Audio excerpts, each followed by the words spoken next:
Welcome back after that horribly awkward ad break. Ladies and gentlemen, we are in game number 1 in a best of 3. Now, I know a lot of you guys want to see fantasy, and there's so many other fantastic names here on the bracket, but they had already started their series. So what we have done is the next best thing, and this series will determine the winner to go fight against what is possibly the winner of Fantasy versus Neige. So do stick around, guys, because we're definitely going to try and get some fantasy from here on out. But spawning here in the top right corner of the map from Root Gaming, it is Root's SuperNova. In the bottom left, Oz, the Blue Zerg, Axiom's Impact. Impact, by the way, who just played a phenomenal monthly finals. But SuperNova? SuperNova, you cheeky little guy, what are you up to here? Oh, you cheeky boy. Yeah. So what this is supposed to do is usually just catch the Overlord. You can kind of give them a mini heart attack because they also might think it's a T-Rex. But they're going to have Marines out. They're going to be able to, if they don't get the Overlord because the Overlord, accidentally goes too far, they can just lift the barracks with 2 Marines and kill it anyways. Well, I think there's that, but there's also this really cool, kind of like what we saw at King Sejong in the past, where if he scouts this, if he were to drone scout, this kind of looks like an 11-11. Like, you don't see the racks coming down, the Overlord will just see the supply depot, drone might miss everything. Yeah, I said you're going to give them a mini heart attack because they said they might think it's a T-Rex. Yeah, so I'm just saying, like, there's a lot of cool aspects to this outside of just, like, the one blanket. Okay, maybe because it's the Overlord, but the, we'll see just how big of a deal this becomes. Supernova's actually going to go for a very quick command center to follow this up, so no gases. A little bit ballsy to do this, but again, this is something where Impact's going to read a lot of the wrong information.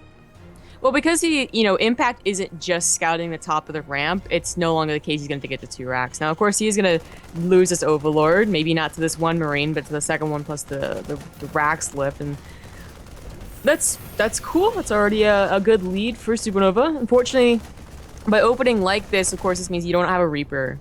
Without a Reaper, Impact could go for something crazy, and you just have no idea about it.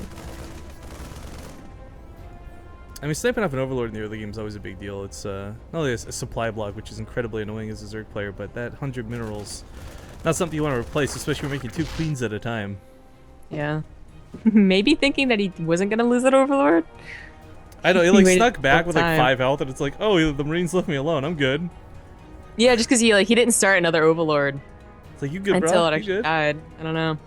But Impact, I mean, yeah, he lost an Overlord. That sucks. It's 100 minerals. That's, 2 more drones I guess you could have had. And of course, without queens, it's technically a lot of your larva, but it's still not the biggest of deals. Actually, I think what would be the bigger deal is if he lost this Overlord, not because, again, it's 100 minerals and drones and whatever, but because he wouldn't have anything to scout SuperNova with. So we just have a game where, like, both players are really, like, they have no idea what each other is doing, and they're both scared.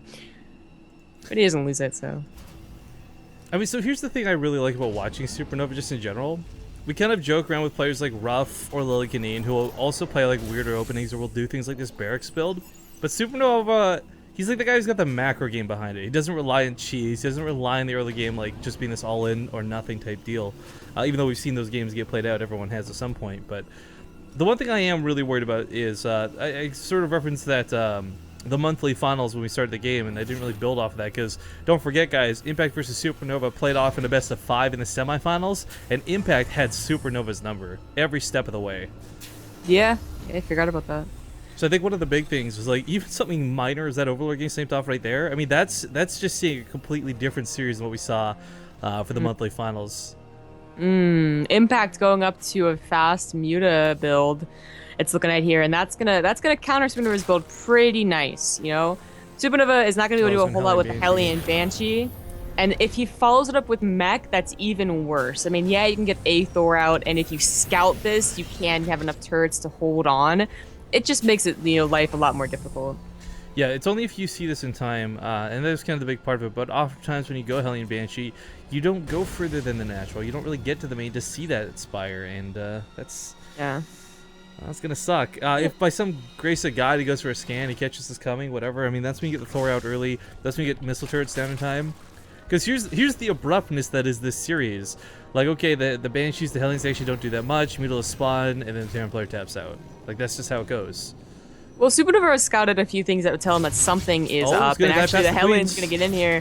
Those are the only 4 lanes that he has, trying to buy as much time as possible. 16 more lanes on the way, emergency, Oh, he's gonna see 4 emergency. gases. He doesn't even need to see a Spire building. You see 4 gases, you're good to go. But does in fact see that Spire coming here at the natural? I think maybe. Yeah, he did.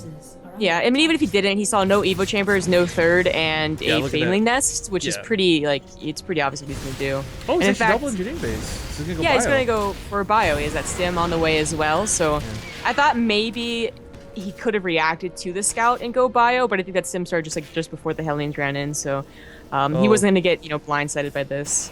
I like that he's got a wall off back at him too. Even if the Hellion did die, it doesn't. It actually lives. That's kind of nice. There's that defense he needs to keep those Zerglings at bay, at least without Baneling support. He also canceled Cloak. Just got a Viking after the 1 Banshee. I like that. That's your +1 weapon starting that much sooner. That's your combat shields on the way, and it's also a medevac that gets saved. So by canceling Cloak, I mean, 100 bells, 100 gas isn't the craziest thing in the world, but it is nice to have that go somewhere more useful. Yeah, when it's going to be pretty much useless. They obviously have an Overseer, the player's done.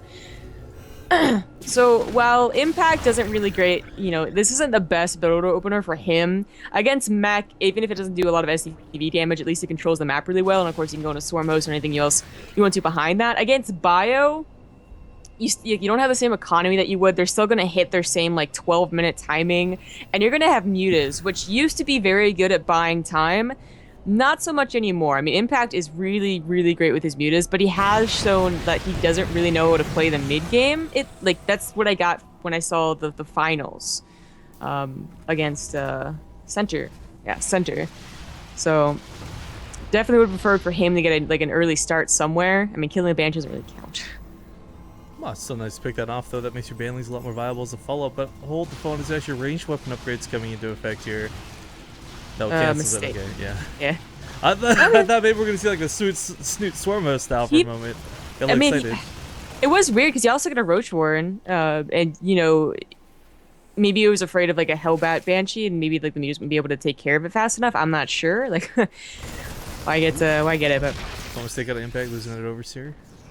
no melee upgrades though. I mean, he's just only dedicating a +1 Carapace. I mean, all jokes aside about Peg, we've seen no upgrades work CVT. And I think one of the big things about this is oftentimes you're not really relying on the Zerglings for damage.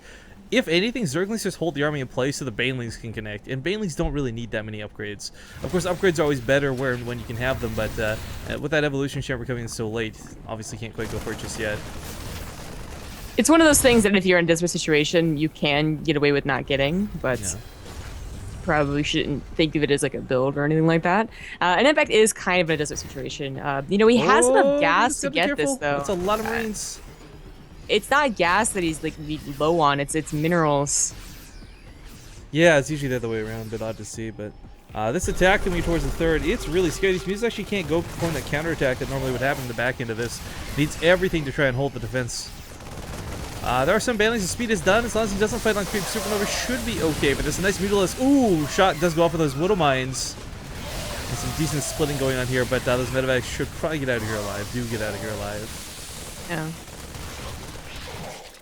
Of course, SuperNova's production is finally starting to hit its stride. He has a lot of barracks. He has his upgrades coming as well. And of course, he has that third, which is also bunkered up. And Impact, he holds off that first attack. But what about the second and the third one? Especially when we start thinking when Thors start coming into play as well. That's when the army gets really starts to look unbeatable. Yeah, let's not forget the 2-2 that's recently been started here as well. Joining Clause is kind of cool to see. We'll see how big of an impact this really makes, no pun intended. Because SuperNova has never been one to really rely on Widow Mines, but so far this game's already got some pretty good hits. Yeah. It looks like Impact is really going to try and work magic with these mutas. We saw Curious, even at a time, Curious showed us that they're still good at what they used to do. Curious made me a believer. Yeah, exactly. Because we talk about how mutas just aren't what they used to be, but some players do use them as they used to, which is constantly counterattacking, keeping the Terran back, taking advantages by killing command centers. Well, necessarily can't take care of the army, they take care of the production and the economy.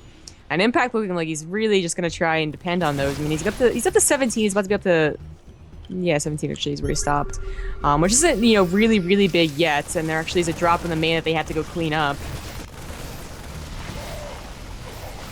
Middle Mutila's taking some shots. Not gonna quite lose. Maybe one. No, it doesn't lose anything there. And boost away from the Baneling. So SuperNova not really getting too much done with these drops. But I mean, the thing again, this goes back to you pointing out his productions just hit that stride. Look at the supply. Still on 82 army value over the 67 of his opponent. Two twos finishing up here in a moment's time. I actually really like the investment in the armor upgrades here because, of course, that'll benefit the Thors, the Medivacs, and the Widow Mines. This is gonna try and go into the hallway of death. Dun dun dun. Yeah, I really wish this was more definitive. Whose death this hallway predicts, because it can go either way. It's just such a scary hallway to fight in, period. But SuperNova is actually going to turn around and go home to defend. This third base has got a lot of Banelings outside of it. So, Impact has gone really Muta heavy. Yeah, he's gonna try and like win the game through counterattacks, and so far it's doing a decent job. He's gonna try and take out this bunker that's wasting a lot of lanes, but the Banelings are gonna hit the SCVs. I'm not sure this is that big of a deal though. He kind of needs the Banelings to hit the Marines more than the SCVs. Because SuperNova, you know, 3 CCs, he's just gonna build more. He's gonna drop mules. This shouldn't be that big of a deal. But oh, these ones clumped up. Oh, what about unnecessary death? Goes from like almost none to about 15 workers killed. Whether that was worth it, we'll have to wait and see. Because he lost a lot of Banelings to make this happen. And yeah, really, I mean, he got, what, 17 SCVs in a bunker? Ugh. Yeah, not the biggest deal. Well, you know what, actually, though, it did keep SuperNova from going to kill Impact's 4th. It kept him from pushing to the 3rd. I thought that SuperNova would leave it like a little, like, you know, the task force behind. But oh, it looks like the Mutas were just caught over. Oh, no, they lost so many. Turrets, the Marines caught them. They're on their way to the main. Like, that was Impact was depending a lot on these Mutas. And it was at 17 down to 9. Counterattack, run by into the natural. Shouldn't be that big of a deal. Again, it's 2-2 versus 1-1, so these Marines will be able to clean this up pretty nicely. Yeah. Bottom right. Oh, that wasn't even armed. Never mind. So I don't know if this Widow has just been alive for a while. It's got 17 kills, so it must have either got the sickest hit that we just barely missed, or it's been alive for a long time. Yeah. This drop is well, it's getting Impact out of position. I mean, the SuperNova can now snipe the 4th. The army's not where it needs to be. I almost wonder if it's better not to kill his 4th and just bait the army fight over here. I mean, he's pre-positioned for this, but oh man, there's so many Banelings coming in. Tries to stim backwards. The Widow Mines, can they get those connects? No, they're gonna get some, but not good enough. Well, that is most of the Banelings gone. Suddenly they evaporated, and now just Mutas and Lings isn't that scary, but maybe just enough for Impact to hold now. Oh, that Widow Mine killed so many Marines there. Friendly fire's a hell of a thing, guys. But the Mutalisks aren't going to quite be able to deal with the reinforcement lines. They might deal with what's here on the front lines right now, but this is a streamline of Marines and Marauders coming across. I have 2 Widow Mines as well at a time, and I mean, those Marauders, they can soak a hit if nothing else.